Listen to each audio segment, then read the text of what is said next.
Alrighty, let's react to this video. Newsletter today on wealth, and what's it called so people can find it? Okay, sorry. Put me on the message. Put me on the. But in it, he points out. Frankly speaking, right. In it, he points out that family offices, which have always overinvested in the United States, even the ones that are foreign-based, have pulled back in their investments in the United States to the tune of about 10% over the last several months alone. Now, I don't know if that's a longer-term issue. He points that out too. How up to date are the FDI numbers, the foreign direct investment numbers, and when would we see something like that? I think they're probably pretty lagged. That's the problem. Yeah. There's another thing which Look, I'm working crude. on for next week, which you've never heard. Look at crude.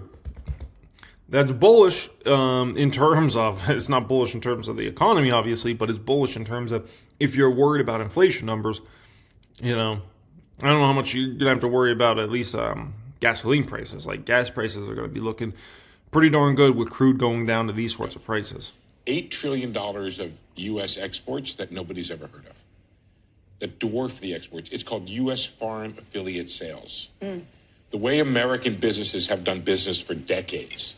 They go over there and they set up shop and they set up manufacturing. And that is potentially at danger here. Let me just make one more point. I know Rick wants in here, but he does. We are the largest exporter of corn in the world. He said we can't sell our corn. We're the largest exporter. The other thing is, I'm sorry, Mr. Secretary, a VAT is not a tariff, is not a tax. When GM sends a car over to Europe, they pay a VAT. When BMW sells a car in Europe, they pay the same VAT. The VAT is not the reason that we are not competitive in Europe. Now, it is true that when they send a car here, the VAT is rebated. That's a different story that perhaps make them more competitive here. But we are not competitive in Europe because of the VAT. Period. End of story. It is a tax, though. Value-added tax is what it's. But it's the same tax tax that BMW pays. Yeah. Now, I guess there's a little bit of wedge tax, there. Essentially? What's that? It's like a sales tax. It's a sales tax. So we charge them a sales tax of 5% or 4% or 8% in New York. They charge 20%. That's how they fund their government. Do we have a right to say, by the way, whatever happened to the free market and all the decisions that have been made by companies about where and how to optimize their supply chains? The complaint about the Harris and the Biden administration was the intrusion. Multinational corporations.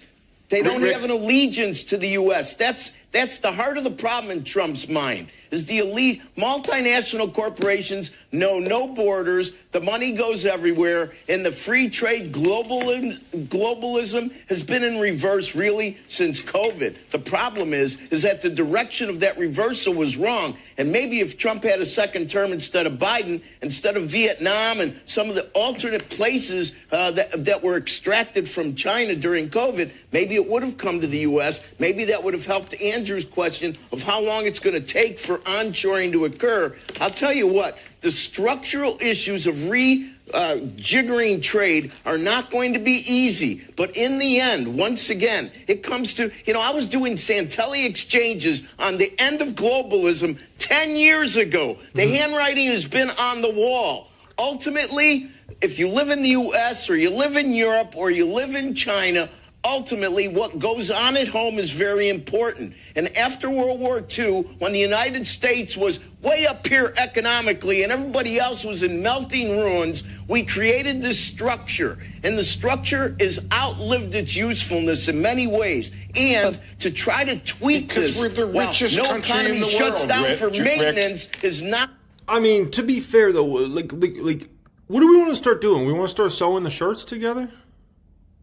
Like, should my kids go to work in the Nike factory and like make the Nike shoes? Is that the goal here? Should we start making the hoodies in America? Like, I'm just trying to figure that out. I mean, we already have a very low unemployment rate. Like, how low do we want the unemployment rate? How much wage price spiral do we want? Right? I mean, like there's at the end of the day, if you're a very developed country, there should be jobs that leave your country over time because you're a very developed country and like you shouldn't need those jobs anymore because you're on to much higher level stuff, right? Like, I would much rather have people in America working on, software related problems and AI stuff and like the new industries and all that stuff versus like I'd much rather have people working at at Palantir versus on high level stuff that you can't imagine, or Tesla engineers working on incredible problems rather than worried about sewing a new hoodie together, right? Like, or making blankets or towels, or what I mean? Like, it's just, so I think there's a lot that is just kind of like, I don't think it should come back to the United States. Like, it's better, it's better for everybody if some of these products are made in other countries. It benefits them, cool, their economies can do well. We can get products for, much more affordable prices, because at the end of the day, if you want an American to put the shoes together, okay, get ready to pay a lot more for your shoes. And guess what? People don't want to pay a lot more for stuff than they've already been paying. You want Americans to sew you a hoodie. It's probably not going to be done very well, by the way. So you're probably going to get an inferior product, honestly, than if it was made in Vietnam or China or somewhere else. But additionally, get ready to pay 2x the price for that hoodie. And then for what? Probably an inferior product? Come on. Going to be, wait, what'd you say? Because we're the richest country in the world. We came out of the pandemic faster. We had better growth. We are the most dynamic economy in the world. Because we spent a boatload of money, and much of that money we spent was in debt. The debt was financed by foreigners. Some of that money. They enabled us, just like the Fed enabled us with those capital accounts. I'm saying there is a dark side to the trade deficits. In a different way, I think, than Trump looks at it.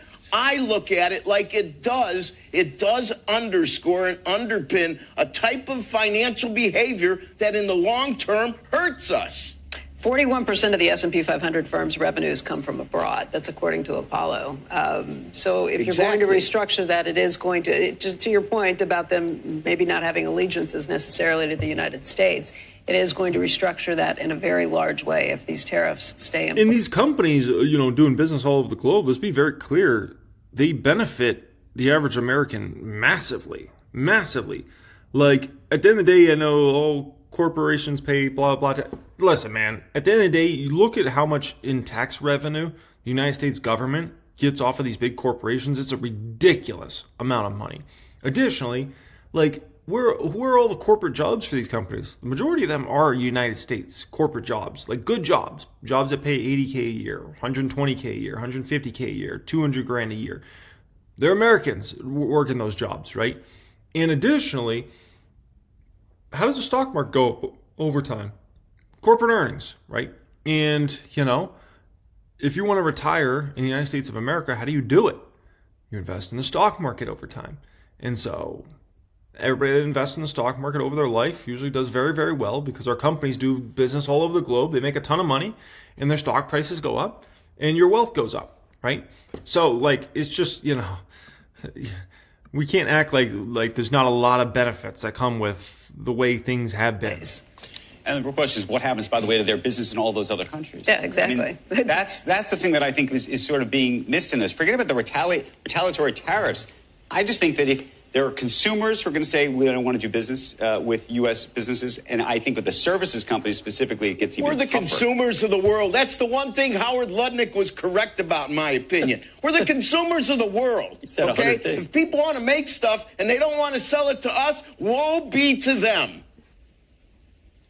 Yeah, but to be fair, and all due respect, Rick Santelli, there's a lot more people that live outside the United States of America than inside the United States of America. And at the end of the day, we have a lot of companies out there that do 30 to 60% of their business outside of the United States of America. And I'm looking at many of the biggest companies in the entire stock market. Many of them get between 30% and 60% of their revenues from outside the United States. So we can't act like, these companies are all fine if they're just U.S. businesses. No. Like, that's where a lot of the growth comes from for these companies as well. A lot of times they'll build first in the United States, their companies up, right? And then they expand overseas. Like, that's very natural as a business. You build your business in the United States, and then you grow to a mid-sized business, right? And then when you're ready to become a big dog and become a large organization that has thousands of employees, tens of thousands, what do? You start expanding overseas. I'm confused, because if people make a decision to buy something from abroad, isn't that part of the freedom and independence people have? They don't make that decision. Things? They make the decision to buy what's cheap, and that's the problem. Okay, That's we're a going to make problem. it so it's not artificially cheap anymore. Every day, Kmart low prices had a dark side for the American economy. No, but here's my question, Rick. What about all of the folks in China and India and other places who've been buying Nikes, who've been buying Starbucks, who've been going to McDonald's? Okay, why does Nike sell a pair of gym shoes for $200 and they have to make it in China where they pay people peanuts? It doesn't make sense from the get-go. Wait, They're now the you bad care about actors Chinese here. workers, Rick? Build Now them you over care- here. Now- Okay? This fascination with let's make the Nikes in America is just ridiculous. Like, it's just like, I'm just like, does he even understand, like, who are you going to get to make the Nikes in America, right? And you think they're expensive at $200? Get ready to pay $300 for your Nikes and $400 for your Nikes, right? And what type of quality worker is going to get to make the Nikes? Probably the same quality of worker that works, at Taco Bell, right? In McDonald's, and has trouble even putting the lettuce on the thing right? And has very little care to the quality that they're doing. You think they're going to put together a quality product? Like, you're going to get likely the lowest end American workers to do something like that, right? However, in another country, if China, Vietnam, that's a good job. They take that serious. Like, this is a good job. I'm providing for myself, providing for my family. This is good.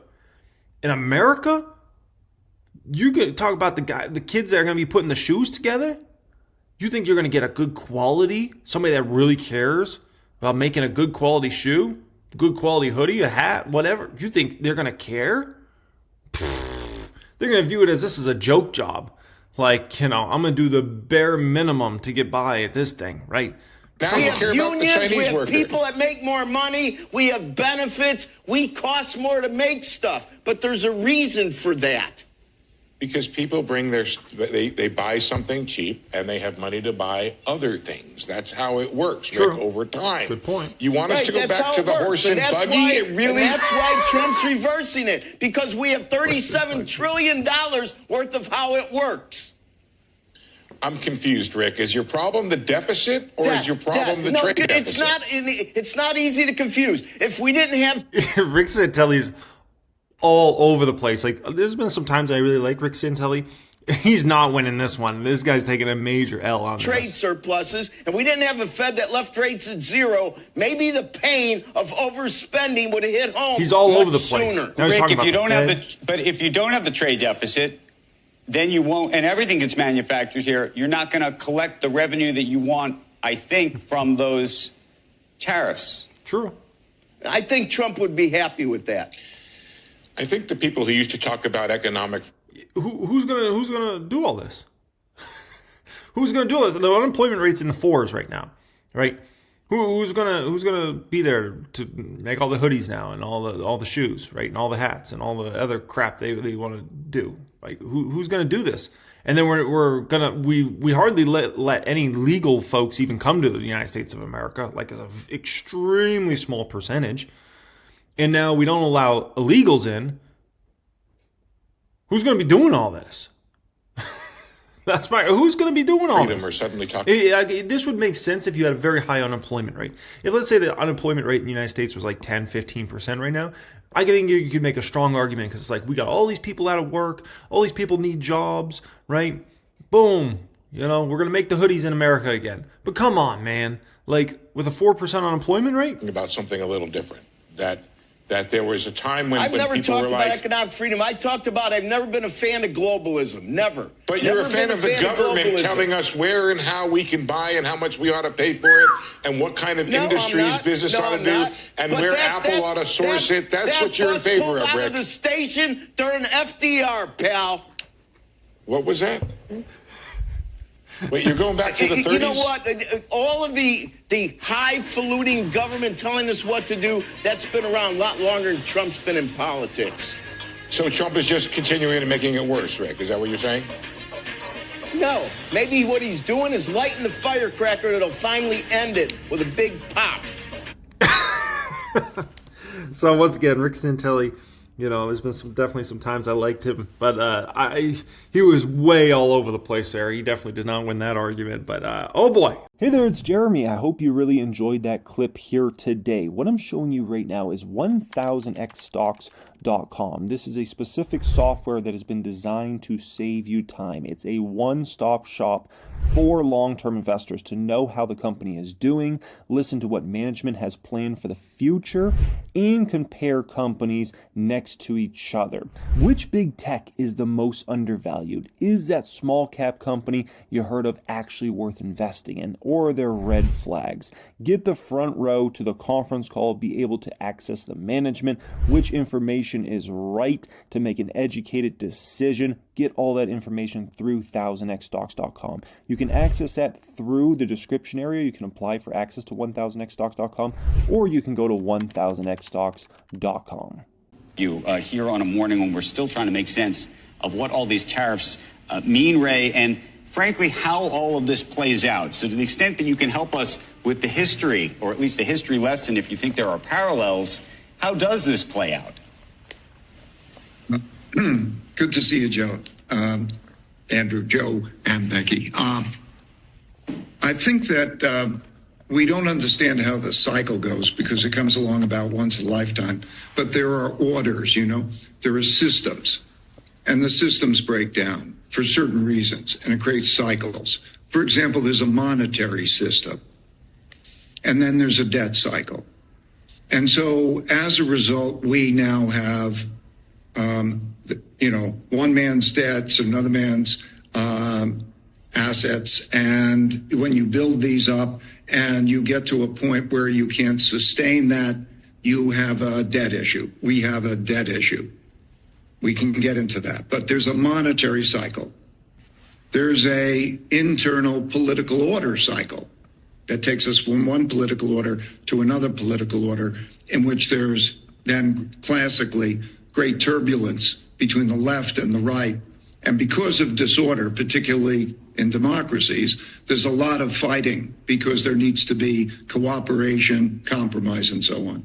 And we're in the process of changing that order. In addition, we have the international world order.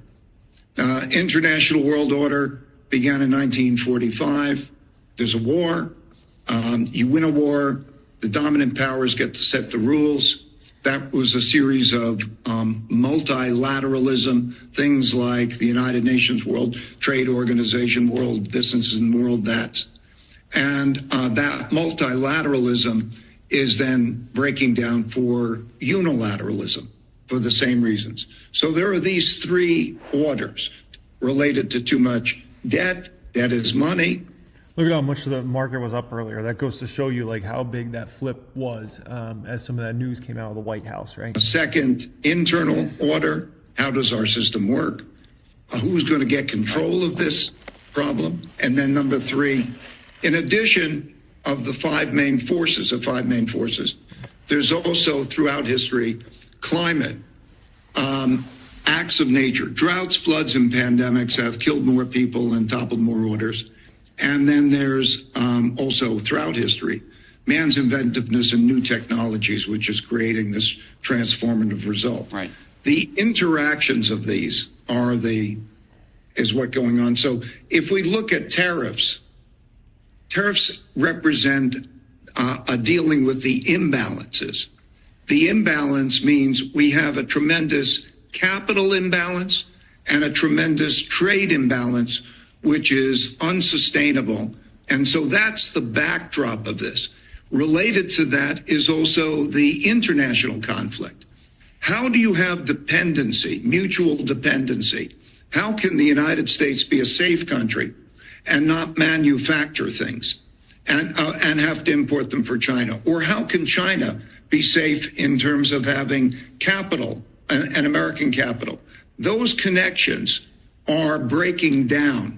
So that's the essence of the backtrack. When we get into the tariffs, I'm sure we'll get into it. Well, but that's Ray, that's a great backdrop to understand the way you're thinking about it contextually. But let's go straight to the tariffs, which is to say, how do you think, therefore, they play out? Is that, given the history that you talk about, is there the political appeal, either here in the U.S. or elsewhere, for these tariffs ultimately? And from an economic perspective, as we're all watching the market today, it's gotten a little bit better, but obviously, folks have lost 10%. Someone said to me last week, this is like a wealth tax, except that nobody gets the money. In that, 10% of a lot of folks' wealth vanished overnight as a function of at least this discussion thus far. So what happens? Yeah, it's true. Everybody's worried about how much revenue the government makes and those sorts of things, right? We're going to get out of this federal debt. Yeah, good luck with that. But, okay, think about it. Like, where's a lot of the biggest money come from? From people making a bunch of money in the stock market, right, with capital gains. How much capital gains is going to be made this year from the government? Good luck, unless people sold stocks like I was, like back in January, right, and took a bunch of profits. Outside of that, people aren't going to be taking much for capital gains this year. Even if the market comes back strong, let's say the market bottoms here in the next month or two and comes back strong, still, there's still not going to be crap for capital gains this year. Even if the market comes back strong, it would really be maybe the next year that you start having capital gains again. So, we could be talking about the government loses out on tens of billions or hundreds of billions of dollars of tax revenue.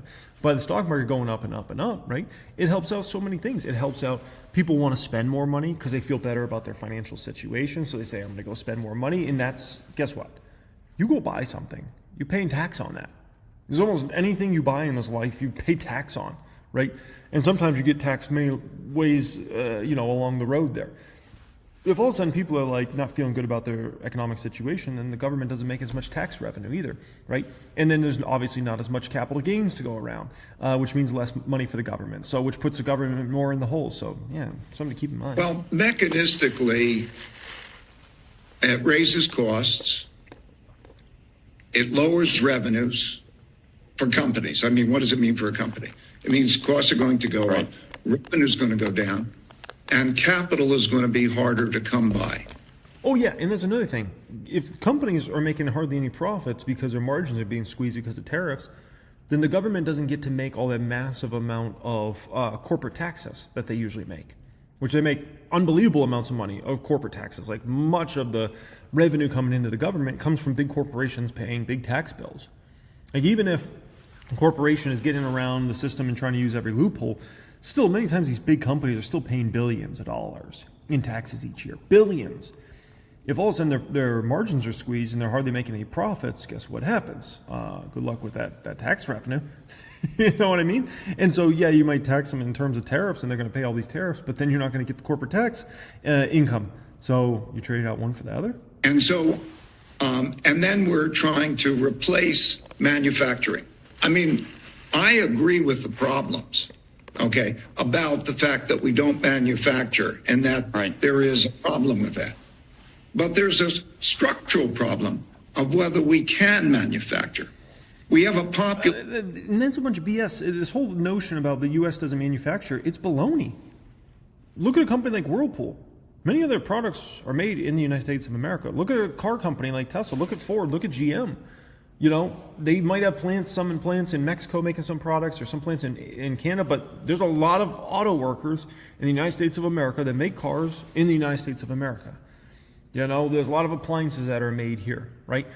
There's a lot of different things that are manufactured here. The semiconductor industry is booming out in Arizona. TSMC has built, basically facilities that are tens of billions of dollars. They have an insane facility that's about 15 minutes away from a house I own in Arizona. It's insane. This campus is ridiculous, how massive it is from TSMC. Additionally, Intel has built insane campuses. Like the semiconductor industry in Arizona is going to be booming for the next several decades, which is, you want to make all these high-end chips here, right? Which is obviously something that's, very exciting.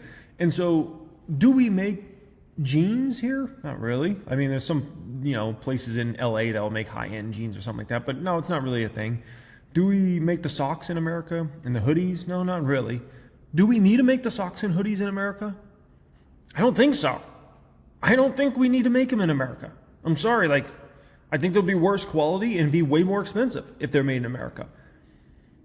I don't think that's a good thing. Do we make all of our defense equipment in America? Pretty much. Do we make all our softwares in America? Yeah. These are all the important things that you want to make in America. Like, that's the stuff you want to make, and that's the sort of jobs we want. Like, I would much rather have people in America, creating unbelievable softwares for a company like Palantir versus, in a factory 10 hours a day making socks.